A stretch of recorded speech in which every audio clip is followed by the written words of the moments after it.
La comète fendit le ciel dans un hurlement incandescent, traçant une lueur de feu à travers la nuit silencieuse.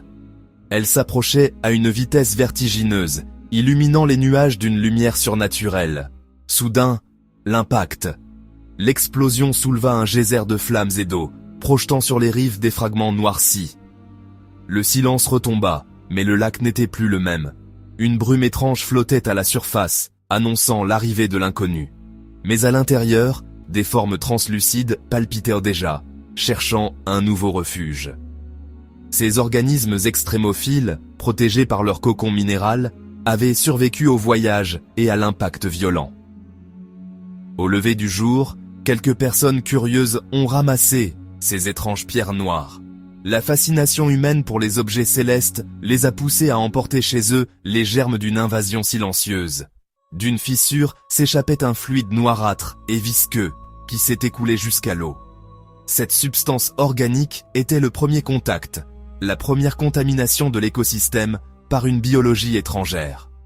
Au silence du matin, une masse gélatineuse a glissé à la surface avant de disparaître dans les profondeurs.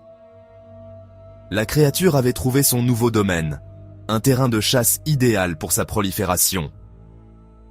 Les baigneurs riaient, ignorant que le lac n'était plus qu'un piège grouillant.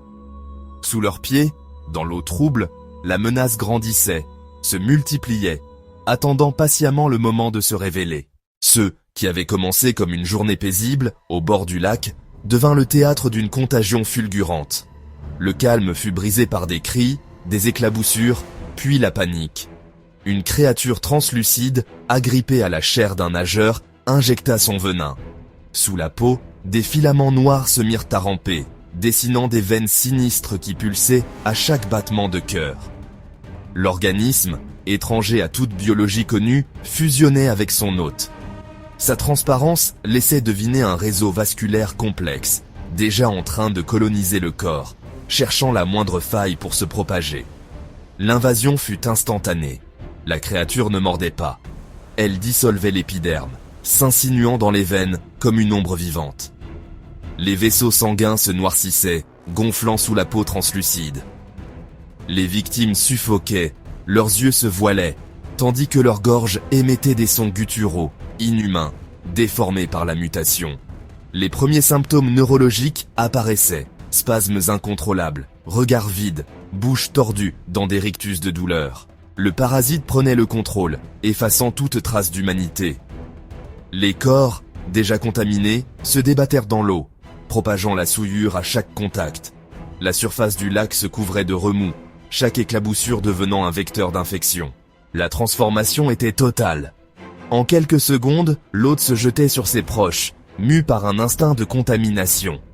Les dents rougies, il mordait, griffait, contaminant à son tour. La peau des victimes se marbrait de veines noires, puis des pustules gonflaient, prêtes à éclater.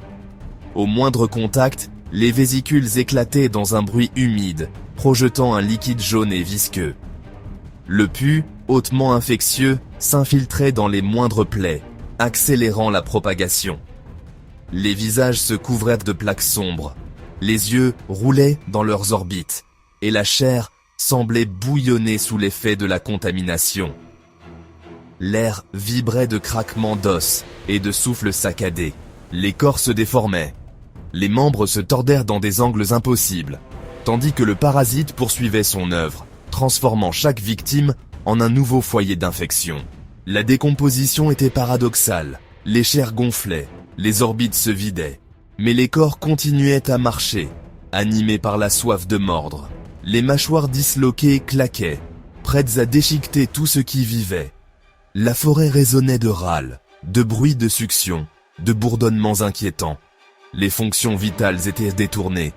Respiration haletante, mouvements convulsifs, tout n'était plus qu'un simulacre de vie, orchestré par le parasite. La morphologie des hôtes s'adaptait, devenant monstrueuse, chaque transformation amplifiant l'horreur de la scène. La contagion, implacable, ne laissait aucune chance. Le campement devint un ossuaire. Les tentes s'effondraient, saturées de sang.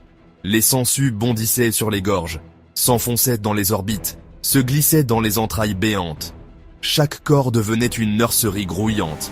La réaction en chaîne était exponentielle. Chaque cri se muait en râle, chaque râle en une nouvelle abomination. Les liens humains se dissolvèrent dans la panique. Amis, amants, tous se dévoraient, prisonniers d'une épidémie monstrueuse. La forêt baignait dans le carnage, tandis que la contagion poursuivait sa course, implacable et silencieuse. Les survivants, s'il en restait, n'étaient que des témoins impuissants de la propagation, figés d'horreur devant la déformation de l'humanité elle-même. Bientôt, il ne resta que le silence, ponctué par le bourdonnement des insectes et le craquement des eaux, alors que la nuit retombait sur le lac contaminé. Face à l'échec des armes conventionnelles, l'armée intervint dans un vacarme de tirs et de flammes. La stratégie était l'éradication, misant sur la vulnérabilité du parasite à la chaleur extrême. Protégés par des combinaisons étanches, les soldats déchaînèrent de feux purificateurs pour stériliser la zone. Les créatures réagirent par une cacophonie terrifiante. Les parasites hurlaient avec des voix doubles, moitié humaines, moitié insectoïdes, un son hybride servant de signal d'alarme collectif pour la horde infectée. La violence de l'affrontement révéla une stratégie reproductive monstrueuse. Les ventres infectés explosaient sous les balles. Non à cause de l'impact, mais comme mécanisme de dispersion, projetant une pluie de bile, de larves et de chair en fusion pour contaminer le sol. Les flammes consumaient les corps, mais même dans la destruction, le parasite montrait une ténacité effrayante. Comme un réflexe post-mortem, chaque cadavre projetait une dernière grappe de sangsue avant de s'effondrer, vecteur primaire en quête de salut. Le silence revint. Les survivants, porteurs potentiels et asymptomatiques, représentaient une menace invisible. Ils furent abandonnés derrière les barricades, un sacrifice cruel jugé nécessaire pour la sécurité collective. Derrière les clôtures, la lente putréfaction commença. Ce n'était pas un processus naturel, mais l'action enzymatique du parasite qui liquéfiait les tissus. La chair se détachait des os comme de la cire fondue. Les ventres gonflés explosaient en geysers fétides, libérant une écume brunâtre grouillante de larves, tandis que les visages se dissolvaient en une boue nauséabonde. Bientôt, seuls les squelettes restèrent, recouverts d'insectes. Pourtant, certains cadavres continuèrent de ramper. Ce n'était pas une résurrection, mais un écho neurologique, une ultime contraction du système nerveux manipulé par le parasite, les poussant à gratter la terre de leurs ongles tombés. Sous la brume nocturne, une main calcinée rampa sous les feuilles mouillées. Les sangsues survivantes, vecteurs primaires, glissèrent vers une flaque limpide.